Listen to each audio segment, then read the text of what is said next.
Finally, Jalen McDaniels is a Spur. Wait, who?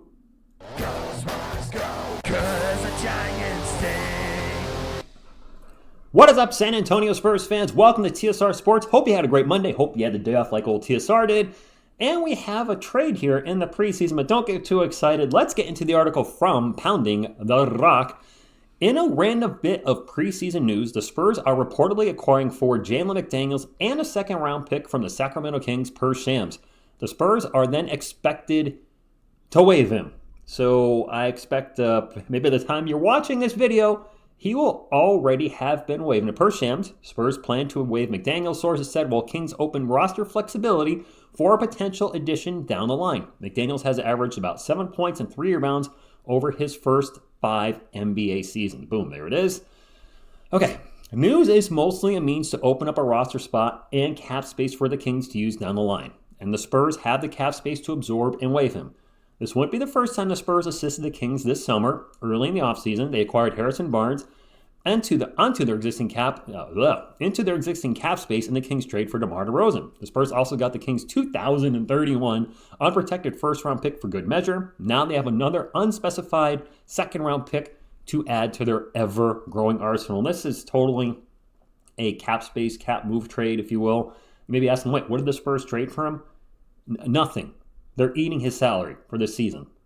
And there's that new weird CBA thing with the NBA where if you're below a minimum or a certain amount, you have to pay some kind of tax. I'm wondering if it was just cheaper for the Spurs to take this small contract down, get a second-round pick for it, than having to deal with that. Let's finish out the article. McDaniels was drafted with the 52nd overall pick by the Hornets in 2019, but has had a mostly unspectacular NBA career. He's in the NBA. I would love to do that. Didn't happen, so be it. He stayed with the Hornets for 3.5 seasons, with his best play coming while averaging 10.6 points per game in Charlotte in 22-23 before being traded to the 76ers midseason. Last summer, he signed a 2-year, $9 million deal with the Raptors before being traded to the Kings in June of this year. The Spurs will be on the hook for his $4.7 million salary for the 24-25 season. So there you go. What do we trade for it? $4.7 million. Is a second-round pick worth $4.7 million? I don't know, but again, if it's going to work out better financially with the new CBA to just take that on and pay any maybe type of tax in the future, then it's worth it. I mean, this is kind of non-new Spurs fans. This is a player that I'm overly not familiar with. I've probably heard the name calling games, but he's also bounced around so many teams. Maybe I'm not familiar with him. Are you familiar with him? Drop a comment down below. Is this a player when you saw the news or hearing the news for the first time, you're like, you know what? I followed that dude in college, or I followed him through his NBA career, and he's got ability. He's just not getting a chance. Now coming to our Spurs, he's going to, never mind, he's not going to get that chance. He's going to be waived. But is this a player you think could have helped us? Or is this just a whatever, here today, gone tomorrow? And literally, Spurs fans, he is here today. He will be gone tomorrow. The Spurs currently sit at 20 players with the addition of Jalen McDaniels. That puts us at 21. We need to be at 18 before the season starts, which is, next week? 15 regular contracts and 2 two-ways. The Spurs just waived over the weekend Nathan Mensah. I don't know if he even played. Did he play any games this preseason? Did he have an appearance? If he did, I don't remember it. But they have to cut a few more players. I'm very curious to see who that's going to be. If it's a player that we didn't expect to be on the roster this coming season, like a Nathan Mensah, not going to cover it in a video. It's almost a non-story this video, but I wanted to cover this because we are getting a second-round pick and we are paying for this player. And people might have questions why we did it. We're doing it for salary reasons, essentially helping the Kings out. But if we waive a player like a Malachi Branham, and I'm seeing some news articles suggest that's a player the Spurs may move on.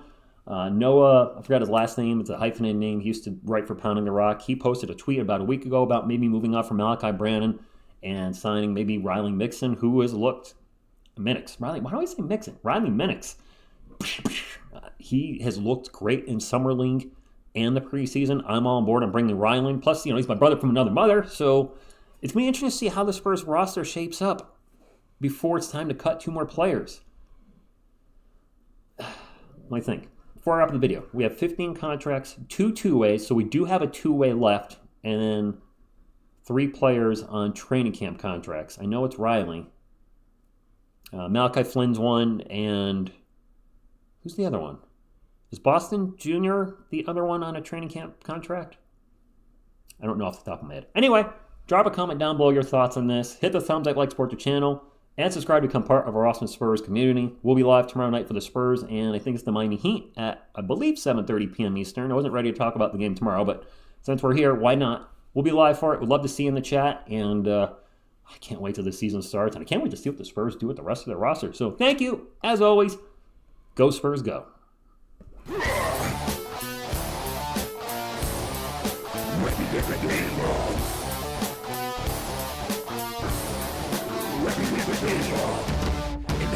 To Wembley.